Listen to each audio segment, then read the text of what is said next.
Okay, guys. I see Carrie and Amy. Hopefully, we'll have a couple more people join us here in the next few minutes. So today, I wanted to talk about the options for listing property because there's a lot of misinformation going on out there, and if anybody has any comments or questions as I'm going over this, please feel free to either use the raise your hand feature or just unmute yourself and ask any questions that come up or discuss the scenario that you might be unclear about. So a lot of announcements and different things have come into play and changed over the years regarding the way that we list properties. And there's a lot of catchphrases out there like pocket listing and oh gosh, quiet listing and things like that. So let's just talk today about what that all actually means and what is the boundaries and the rules that we have to abide by. So many of you have heard the term clear cooperation. Clear cooperation is a policy of the National Association of Realtors, but it actually extends into the MLSs, our local MLSs that have to abide by that. And it also really has a lot more than anybody realizes to do with fair housing and avoiding fair housing violations. So today we're going to cover that, and I'm just going to go through different listing options depending on the circumstances of the particular seller and what they want and what type of marketing they need at whatever stage you're in and when you go to market their house. So first up, I'm going to tell you about kind of a superpower doc that is not as utilized as it should be. And it is the GAR non-exclusive seller brokerage agreement. The reason I call this a superpower doc is it allows you, the agent, to do all forms of advertising and show the property.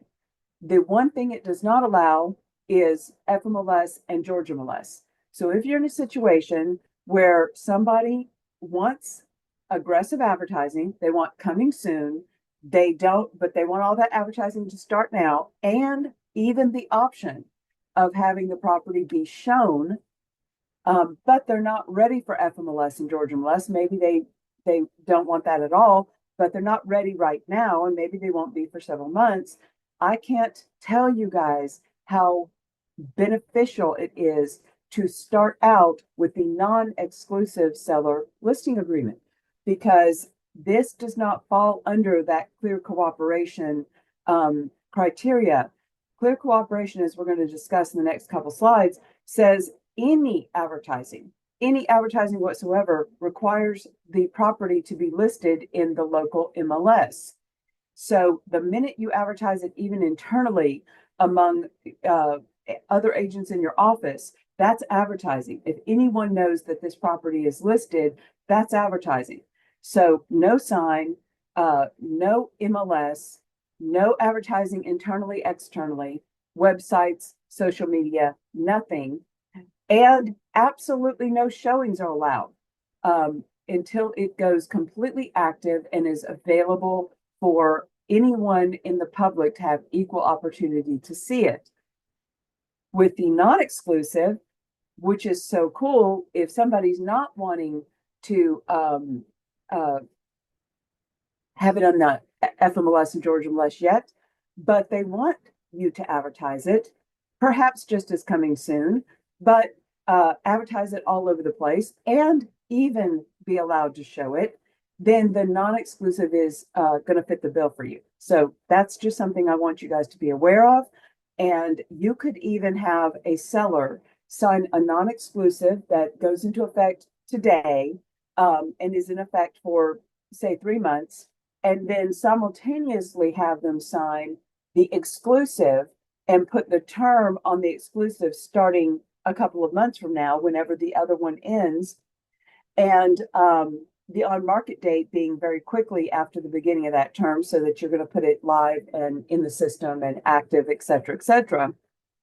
And then you can even add a special stip to your exclusive seller brokerage agreement that says that the parties, you and the seller, agree that this will go into effect on such and such date, at which time the non-exclusive agreement will terminate, which it will anyway, because the exclusive will control over it. So you could even line it up so that you have all this ability to advertise, with the exception of the FMLS and Georgia molest, during this period of time where you're doing coming soon. And yet, because you don't have all that power of exclusivity, that's where the fair housing thing comes in. When you have exclusive marketing rights, and that's the way the exclusive listings work, they say the seller doesn't even have the right to market their own property. Well, with the non-exclusive, because you don't have all that power as the broker and agent, it is not unfair to the public. And you can advertise it and you can show it appointment only or what have you, but that's not going to be a fair housing violation unless you're doing some other discriminatory practice. With exclusive listings, as we're going to look at in just a second, you have power. And so if you violate the clear cooperation and you are the only entity, brokerage, listing agent allowed to market that property, and then the rule says if it's advertised at all in any way, shape, or form, it has to be put into the multiple listing service. Then furthermore, during the coming soon status, if that's the status you have it on, and it's not active, then you cannot show it. So we have agents out there violating this right and left all the time. But I want you guys to remember, rule number one is don't take advice from other agents. And by that, I mean, don't do what they do. Simply because you see other people out there violating and doing it. Because if you make an exception and you've got something that's you have an exclusive listing for, and you allow an appointment only showing, but it's not readily advertised and available for other people to show it, and you're just cherry picking who gets to see it, you're looking at a potentially very serious fair housing violation. So I just want to make everybody clear, and I actually discussed this with the CEO and CFO of FMLS and Georgia molest, and they both agree. We wish we could get it through to agents that this clear cooperation policy and the advertising and the no showing, it has so much more to do with fair housing than agents could possibly understand. So I see your hand up, Amy. If you want to go ahead and unmute yourself and just ask your question, that'd be great. Yeah, so just so I think this is true, but clear cooperation only comes into play when you have an exclusive listing agreement. Is that correct? Correct. Okay. That is correct. And okay. Here's the good news. And on when it comes to your exclusives, and I was under the impression that this wasn't allowed, but it is allowed under your exclusives. If you have the exclusive, we're switching gears now on the slides. If you have an exclusive, you can advertise it, but you have to put it in FMLS and Georgia molest within 48 hours. That's their policy. But you can advertise it, or 24 hours after advertising begins, and you can keep it on coming soon status up to 30 days.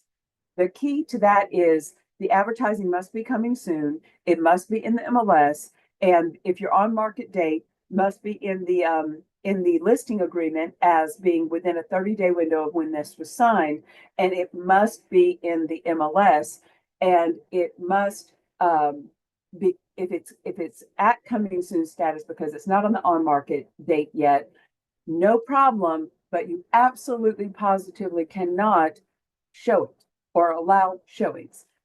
The only way to allow showings is to put it on full active status. Then every buyer would have equal opportunity to be able to schedule a showing instead of you just rolling over to a very aggressive agent that is begging and pleading that you make an exception for them and their clients because they're only in town, blah, blah, blah, blah, blah.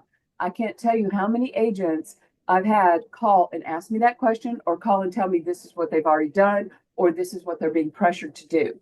But it is so important because think about it from the perspective of the buyers that are and their agents that are out there trying to wait for their showing opportunity for a particular property. Maybe this is like a rare opportunity because maybe not a lot comes available in that very highly sought after area or neighborhood, and it's also potentially a disservice to a seller that it did not get opened up to the general public. So that's, I mean, the liabilities just pile on and on and on. So until it is on active status and anyone could book a showing, no one can see it. That's probably the number one thing that we're running into. Does that make sense, guys? Yes, Angie, is Naruna, I have a question. Yes. So what about the fact that we can advertise within our office? Is that still in place? If you Before have the we open non-exclusive, FMLS, or- Say that if you again. have the non-exclusive, if you have an exclusive, you cannot advertise in your office unless you put it in the MLS. That's clear cooperation. So that's changed then because before we could. I don't know that it's changed. I think it was probably already that way and it just hasn't been followed and it hasn't been it's not been, the rules haven't been followed. Wow. Any advertising, and that includes internally in your office, means it must be, if it's an exclusive, it must be put into FMLS and Georgia MLS or whatever local MLS you happen to be a member of. Within 48 hours from signing. Within 24 hours if you start advertising it. Okay. And the general rule for, Mhm. let's just say you do a traditional listing Mhm. and your seller's ready to have it on the market and be active right away, which is wonderful because that's your traditional listing. Great. We're not going to have this long off market period. That rule, according to FMLS and Georgia MLS, says you have up to 48 hours from the time it's listed to put it in the system. But Clear Cooperation controls over that and says, oh, if you start advertising it, you better make that 24 hours, not 48, 24 hours. Now, if you go with the non-exclusive during this time where you don't have it on FMLS and Georgia MLS, then you're not violating anything. You could show it, you can advertise it within your office, you can advertise it on your website, you can advertise it everywhere except for FMLS and Georgia MLS. That's why the non-exclusive is kind of a superpower doc in a lot of ways. It's just not perceived that way. It's perceived as less than, when actually it can do some other things that you and the seller might actually want done during that time. But having that exclusivity power gives you power to where if you are putting out a different set of rules for one buyer and one agent versus another, you're discriminating. And you can sit here and say, I'm not discriminating, but you are. If I'm the buyer and I've been waiting and waiting for something to come on available in that neighborhood, and that's the neighborhood of my dreams, and I want to live there, and we're waiting for coming soon, and we've called and checked on it, and we are told it's not going to be active until showings aren't allowed until May 30th or whatever, and then suddenly it goes under contract because somebody got to see it. And I feel like I was discriminated against. I might file a complaint with HUD, and an investigation would ensue, and they would find out exactly what happened. And so it's no joke. I just want everybody to really, really respect that there's more to this rule than just what's convenient and what's everybody else is doing. It's a big responsibility. So does that make sense, Narana, or any other questions? Yes. So basically you're saying have a no exclusive and exclusive signed at the same time with two different dates that they don't overlap. If you want to do that and you want the ability to advertise it without the MLS and even show it, you can do that with a non-exclusive until you're ready to go exclusive and abide by the rest of the rules. Okay. Thank you. Now, right now, nobody's telling me that they're going to get rid of the non-exclusive. There are certain questions that have been flying around, and I've even had this question with some attorneys that I work with the forms committee that say, you know, is our non-exclusive seller brokerage agreement a violation of clear cooperation? My understanding from talking to the officers with FMLS and Georgia MLS is no. And the key is the fact that it's non-exclusive. Because of the fact that it's non-exclusive, it means that the seller is free and that you as the agent and the broker you work for don't have this incredible power over that property such that discriminating and eliminating others in allowing for appointment only showings would actually be a problem because it's not exclusive. The seller could hire 47 agents, but I will tell you, I can't imagine, and I think only in a commercial transaction in 26 years have I ever seen a seller hire more than one agent under a non-exclusive listing. And you and the other agent are not co-agents or co-brokering in a situation like that. You're competing, but the seller has to sign and agree to pay each broker they sign a brokerage agreement with. So the vast majority of sellers are not going to want to sign multiple brokerage agreements with multiple brokers where they could find themselves in a situation where they find a buyer and the brokers all say, the buyer called me and I procured cause of sale, so you owe me a commission. Oh, but they called me too and they saw my sign first and you owe me a commission. Sellers are not going to do that. That's not going to be a huge problem where sellers are going to go out and hire a lot of competing brokers, even though they could under a non-exclusive, because they're simply not going to want to sign up to potentially obligate themselves to more than one broker to pay that much more compensation to multiple brokers. It's going to be enough for them to take on the obligation to pay one broker. And again, if you're knowing that you're going to do the exclusive and you're willing to get it on the MLS and follow the rules, so that means you could keep it coming soon for 30 days while on the MLS, if your on-market date says that, but no showings are allowed and it has to be on the MLS.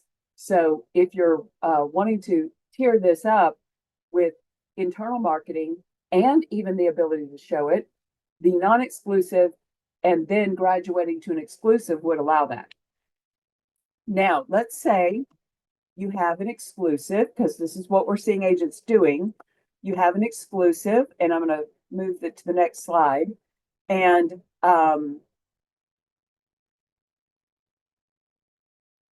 let's see, over 30 days.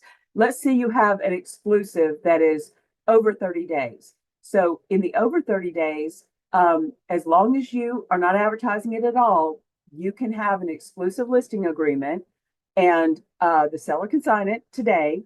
You could say that the on-market date's December 15th. And as long as you do not advertise it at all in your internally, on your website, on social media, anywhere at all, don't rename it a pocket listing. Don't go around telling other agents about it. Don't allude to it on your social media. All of that is a form of advertising. It literally is completely secret. There's no sign, there's no nothing. If you want to do any form of advertising, you've got to put it in the MLS within 24 hours, and then you either have 30 days of coming soon advertising with no showing, or you need to put it as active if you want to go ahead and show it. So that's basically your choices. When it comes to straight up coming soon, it's going to have a on-market date of less than 30 days. Again, any advertising whatsoever, internally or externally, means it's got to be listed in the MLS.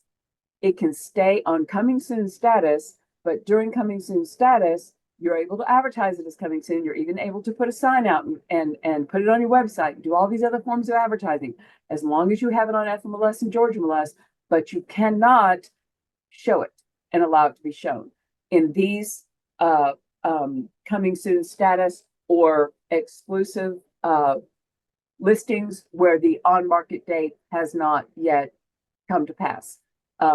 If you're going to advertise it, it can only be coming soon, and there can be no showings.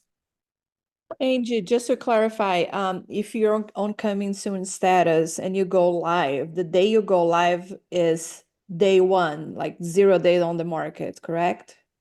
I've heard different things on that.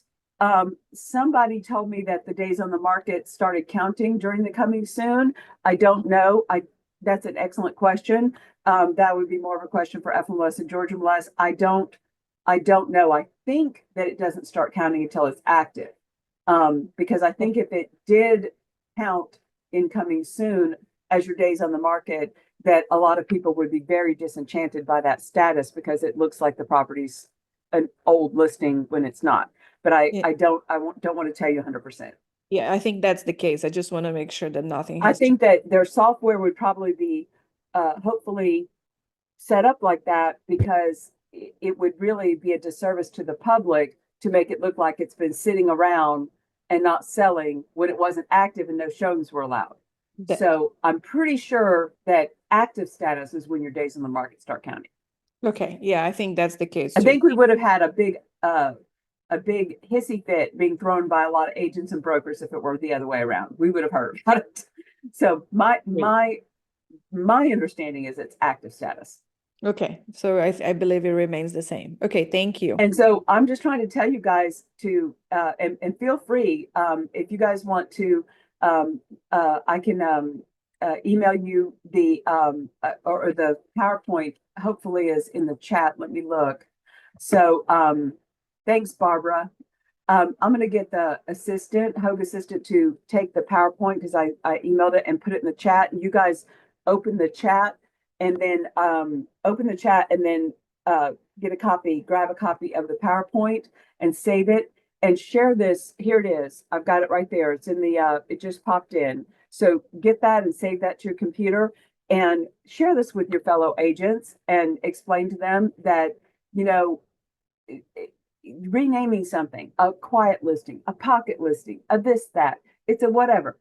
The rules are the rules, guys. Renaming it something else or listening to another agent that's renaming it something else doesn't change the legalities. Imagine yourself on the other end. If you have a buyer and your buyer was in that position of wanting that property and waiting patiently and following the rules, and then suddenly you find out that somebody else snatched it up and got an opportunity to see it when other buyers did not get an opportunity to see it because they had a very persuasive and aggressive buyer's agent that was trying to say, you know, hey, you know, they're only in town for this weekend and please make an exception and show us. And if that happened and then made an offer, all offers have to be presented. So let's say you do have something and you are following the rules and you're advertising it on the MLS as coming soon status and no showings are allowed. Someone can still make an offer. They can make a sight unseen offer, no problem. You have to present it. And if your seller really wanted to accept it, they can accept it. So it can go under contract. And so that could happen. The big violation would be if you allowed a showing when others were not allowed to show it. But anybody can make a sight unseen offer. And then once they are under contract, that's when their inspection rights come into play. So they have a right to go into the property that they have under contract and inspect it. And of course, if they have a due diligence period, they have a right to terminate for any reason during that due diligence period. So that scenario is something that can absolutely happen. And if you have a buyer that really wants a property that's not allowed to be shown, have them consider making a sight unseen offer, because legally there are no exceptions to presenting offers. All offers, no exceptions, all the time, regardless of the status, regardless of whether it's already under contract, must be presented. And so if a seller, you know, is getting an offer that they think is like, wow, this is crazy. This buyer must desperately want this house. This must be their dream home, et cetera, et cetera. They're willing to pay me blah, blah, blah, blah, blah, cash above market. You know, I'm going to go ahead and just keep life simple and take this offer and accept it, then, no one's violated anything as long as those procedures were properly followed.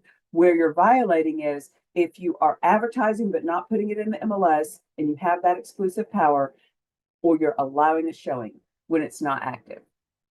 That's when you're violating.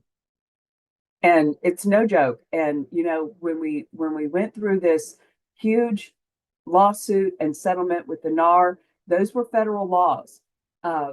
Fair trade practices, antitrust violations that were absolutely being violated on a large scale for decades. And there were sting operations done by the Department of Justice, and there were investigators out there repeatedly posing as sellers and hearing agents from multiple different companies, all of which were members of the National Association of Realtors. And they were saying the same type of script. Oh, yes, seller, you have to offer a buyer broker compensation. Oh, and you have to offer at least this much. And if you don't offer at least this much, or you don't offer a compensation, then your listing's not going to be shown. Illegal, illegal, illegal, not accurate, illegal, and telling the public that we all break the law. This is why it blew up into such a big deal. That's not the only violations that were done. That's just a few of them. But this is why it blew up. This clear cooperation, the coming soon status, that's new. That's what's new, in that the policy prior to this, which has been going on for a couple of years now, allowing a property to be in the system as coming soon, but prohibiting the showings, that was not a thing. A few years ago, before we had this status, you had, to put get an exclusive listing. If you had an exclusive listing, you still could do the non-exclusive. That's always been there for decades. But if you had the exclusive, you had to enter it into the FMLS and Georgia MLS within 48 hours. And then it needed to be active and available to show, period. There was no coming soon status. So when coming soon status started happening, they had to create some boundaries around that. And the number one boundary was no showings are allowed. Well, over time, the local MLSs and NAR and what have you, because NAR, has a big affiliation with a lot of the MLSs, and a lot of the local real estate brokerages also have affiliations with local MLSs. So that's kind of a marriage there. Had to start dealing with some very clear boundaries if you're going to put it on coming soon status, where it's supposed to not be quote unquote active for anyone to see. You can't make exceptions on that. Any comments or questions? Here's the last sample. This is your traditional listing, which is going to be an exclusive seller brokerage agreement, also known as an exclusive listing. And this one has a relatively short 24 to 48 hour on market date. That's the term is starting here. It was signed here. On market dates 24 to 48 hours away. Gives me time to get some pictures done. Even if I just take a couple snapshots before the professional pictures, I can always upgrade them later. But this gives me time to get the photos done and this and that, and get it input into the system and what have you. So that is your traditional listing, and that doesn't go on coming soon status.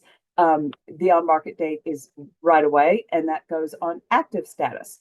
Now there is a field, and there was an article that went out probably about 2 or 3 weeks ago from the National Association of Realtors talking about the sellers having the option to only have the property marketed locally to the MLS members of that particular MLS, and not go national with the marketing, where the data is ported out to Zillow, Realtor.com, etc. So FMLS and Georgia MLS have had that option when you input the listing. They've had that option for years So that's nothing new with FMLS and Georgia MLS. So that announcement from National Association didn't really change anything as far as the logistics of that option has existed. But when somebody chooses that option, there's a couple little cautionary things I want to make sure that they understand and that we are holding them accountable for that choice. At the bottom of the slide, I have a special stip and it says seller is choosing. This is one I wrote because one does not exist. And what the National Association of Realtors has said is there's a notice that needs to be created to notify sellers of the cons, if you will, of not having the property marketed, throughout the world on these national websites. So I created a special stip that I would highly recommend if you have a seller that wants the property only listed in the local MLS and want you to check the box that says no national websites, then this special stip needs to go in the listing. And it says seller is choosing to allow property to be marketed only to local multiple listing services, which broker is a member of, and understands it will not be listed on national real estate websites and that this may limit the overall marketing exposure the property receives. So that way later, they don't come back and say, I didn't get the best price because I didn't get the full exposure. If somebody wants to make that choice, then they can make that choice. The other thing that I found out when I talked to the executives at FMLS and Georgia MLS is that Zillow has said, if you check that box in your local MLS and opt out, and your seller wants you to do that, and you've discussed that with your seller, it's really ultimately the seller's choice. For whatever reason, that's what they choose. Zillow has said, if you choose that and then later want to edit the listing and opt back in to national sites, Realtor.com and Homes.com and a few of these other national sites will certainly let you do that. Zillow will not. Now, I don't know how they're going to do it, but I'm sure it's some sort of a software thing. But Zillow has said, if you opt out of us, along with everybody else, then under that same MLS number, that same active listing, when you opt back in, if you decide to amend your listing and opt back in, you won't have Zillow. You would literally have to terminate that listing, withdraw it, and put it in with a new listing agreement and input it with a fresh new MLS number and opt in order to get Zillow.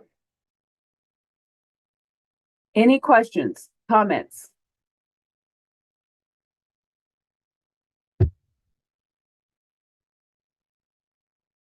What do you guys think?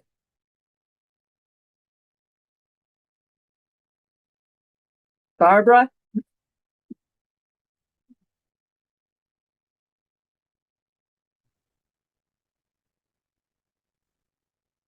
I know, Barbara, you teach classes and stuff and you're very involved with the board. What do you think about all of this? Does this all make sense?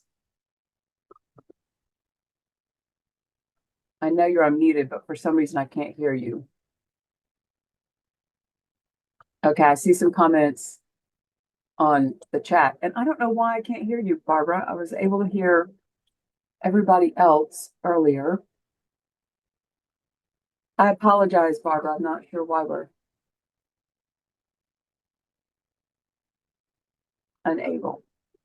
Okay, guys. Well, that is the end of the presentation, and we will have this on Circle. And oh, Barbara wanted me to repeat the Zillow comment. Okay, so here's how what Zillow has said, because they're not real happy about this whole opt out of the national website thing, as you can imagine. Now, certain local MLSs have already had that feature. FMLS and Georgia MLS being two of the big ones that have had that feature where when you're inputting the listing, you can check a box that says no internet marketing, no national internet marketing or whatever. It's a little option that you can check. It's been there for years. Zillow has said that basically starting now or whenever, I assume it's now, that if you opt out, once that is a widely available option where other MLSs like FMLS and Georgia MLS have already had that option, other MLSs will follow suit so that the option to not have it syndicated out to national websites, Trulia, Zillow, Realtor.com, Homes.com, etc., all these other websites, because the local MLSs supply data to those national websites. If someone wants their property only identified to the members of the local MLS and they choose that, then there's going to be an option, regardless of the MLS and where it is in the country. They should all have that option soon. We've had it for years, but once that option is chosen, Zillow has said that if you decide to amend that listing later and then add in those national sites, that the other national sites, and I don't know if any others will end up following suit, but if you decide later to change that listing, opt in for national exposure to all these national sites, Zillow will not be one of them. So in other words, under that same MLS number, you're not going to have the ability to opt in to Zillow through the national sites by just editing the listing and going in and unchecking that box saying that you don't want national exposure. Hopefully, the other sites will still port the information and it'll feed into Realtor.com and all these other sites. But Zillow has said that they're going to set up their system where if this is opted out of, and again, these MLS numbers are what they're tracking. You have a local MLS number, and Zillow and all these other ones, they see that number and they're going to flag it as opted out, and you're not going to be able to change it to opting in, at least not on Zillow. The only way you would be able to get around that would be to withdraw that listing, get a brand new listing agreement signed, and redo the listing entirely with a new multiple listing number and opt in from the beginning in order to get Zillow. And then, Barbara, I also recommended that if you have somebody, which I don't think most sellers are going to want to not be on national websites, but you never know.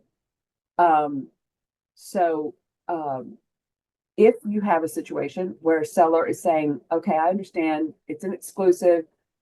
Yes, I understand we've got to be in the MLS. It's got to be active in order to allow showings. I understand all that, but I don't really want it on a national website for whatever reason. Maybe I don't want my in-laws in another state to see it on Zillow. I don't want it nationally out there.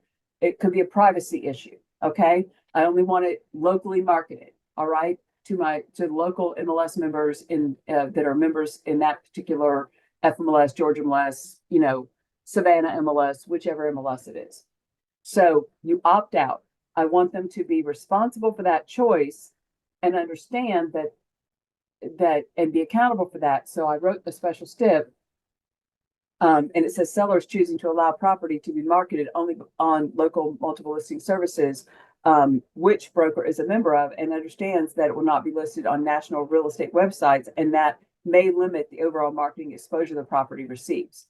So there is, recommended by the National Association of Realtors, a notice that needs to be provided to sellers.